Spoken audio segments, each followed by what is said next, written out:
কিছু মানুষের তো লজ্জাবোধটাও থাকে।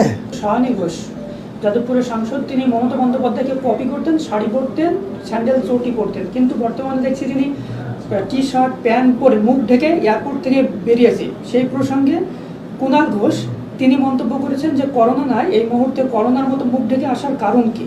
তিনি কি তৃণমূল কংগ্রেস থেকে সরে দাঁড়াতে এই পদক্ষেপ নিয়েছে? দেখুন, কিছু কিছু মানুষের তো লজ্জাবোধটাও থাকে। ওনার হয়তো এখন যেভাবে দিদির হয়ে গান গেয়েছে, যেভাবে অভিষেকের হয়ে নাচন কোচন করেছে, তা এখন হয়তো তাদের বিরুদ্ধে যেতে গেলে একটু হলেও চোখ লজ্জা হচ্ছে।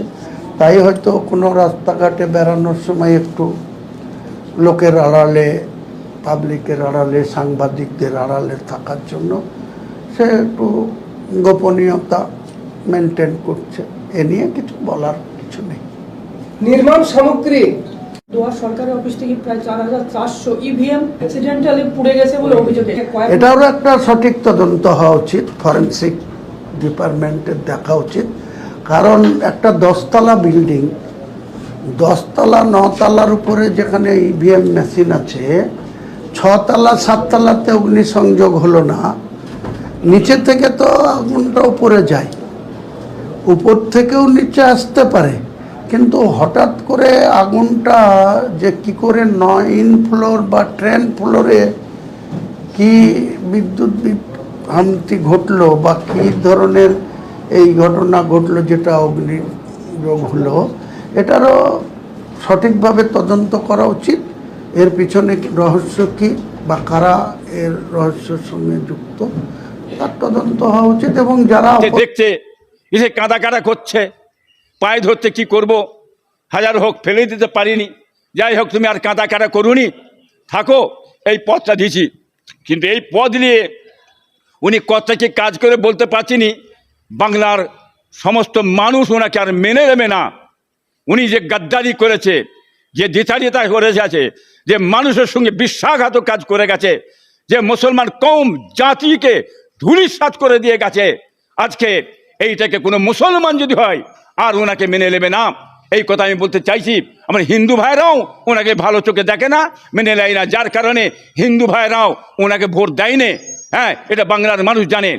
আজকে ভোটে দেয়নি, সরে গেছে কেন, কি কারণ, সেটা বাংলার মানুষ মমতাকে চেনে, অতএব মমতাকে আর বিশ্বাস করে না এই বাংলার মানুষ।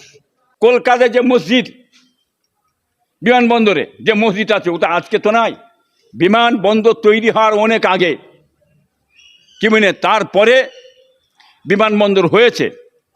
যদি ভারতবর্ষে, যদি পশ্চিমবাংলার বৃহৎ একটা বড় কাজে যদি অসুবিধা হয়, দরকার হয়, সে জায়গায় একটা আপোষ বসে সমালোচনা করে এই কাজটা করার দরকার। তা বলে উনি সমালোচনা না করে, আলোচনা না করে ভেঙে দেবে, এত সহজ ভাববেন না বলে দিচ্ছি। ভয়ঙ্কর জিনিস ঘটবে বলে দিচ্ছি। প্রয়োজন হয় দিতে হবে, চিন্তা ভাবনা করতে হবে, চলবে কি না চলবে, দেওয়া যাবে কি না দেওয়া যাবে, কি বুঝলেন। বৃহৎ ভারতের কাজের জন্যে সেদিকে একটু চিন্তা ভাবনা করার দরকার আছে। এই কথা বলতে আইন আছে, কোর্ট আছে, ছাড়বে না, এটা আমি বলে দিচ্ছি। অতএব আইন কোর্ট ছাড়বে না, সে লাইনে এগোতে হবে, কিন্তু আলোচনার সাপেক্ষে, কি বুঝলেন, এটা কাজটা করার দরকার আছে। একটা ভারতের পশ্চিমবাংলার বৃহৎ একটা কাজের জন্যে চিন্তা ভাবনা করার আছে। ঋতুপর্ব বলছে আমাদের সঙ্গে কংগ্রেসের কোনো জোট হয়নি, মমতার সঙ্গে কংগ্রেসের জোট হয়েছে। মমতার সঙ্গে কংগ্রেসের জোট হয়েছে, মমতার দল তো নেই পশ্চিমবাংলায়, ফেলে দিয়েছে, টান মেরে ফেলে চলে গেছে কংগ্রেসে। ঋতুপর্ব দল, এই যে মানে তৃণমূল দল, নতুন দলটা, এটা তো প্রয়োজন নেই, মমতার প্রয়োজন নেই, মমতা ফেলে দিয়ে তো দরকার কি আছে।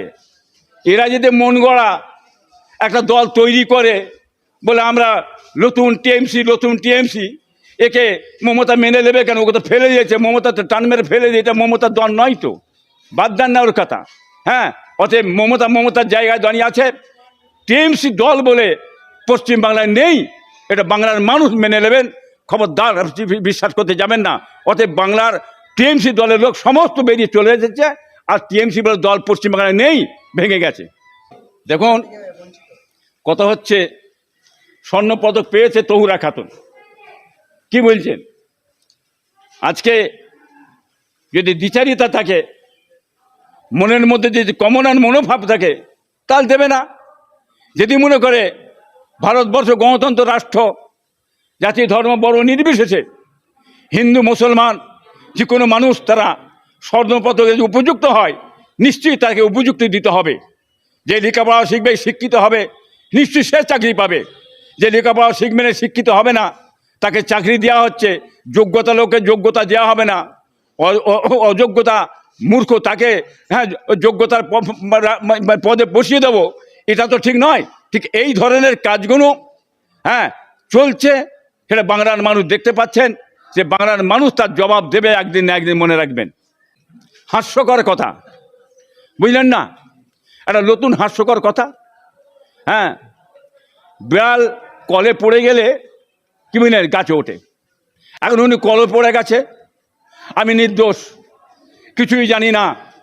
কত মানুষের ঘর ভাঙলে, দৌড় ভাঙলে 2 থেকে 3 হাজার মানুষের ঘর ভেঙেছে, বেশি তো কম নাই।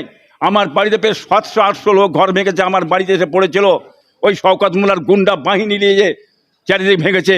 ওই মিথ্যেক বেঈমান, ওই কাফের শওকতের কথা বলছেন, ওই মাস্টারের কথা বলছেন। আজকে ওই মাস্টারের বেটা কি বুঝলেন, মানে কাফের শওকত মোল্লা মাস্টারের বেটা আছে, ওই কাফের শওকত মোল্লা মাস্টারের বেটি আছে, মাস্টার কাফের শওকত মোল্লার বউ আছে। তারা আজ বসে আছে, দুঃখে বসে আছে। তাদের মাথায় বাজ ফেলে দিলে লজ্জিত ব্যাপার। আজকে সারা জীবন যতদিন বেঁচে থাকবে, এদের মুখে চুনকালি ছাড়া কিছু নেই।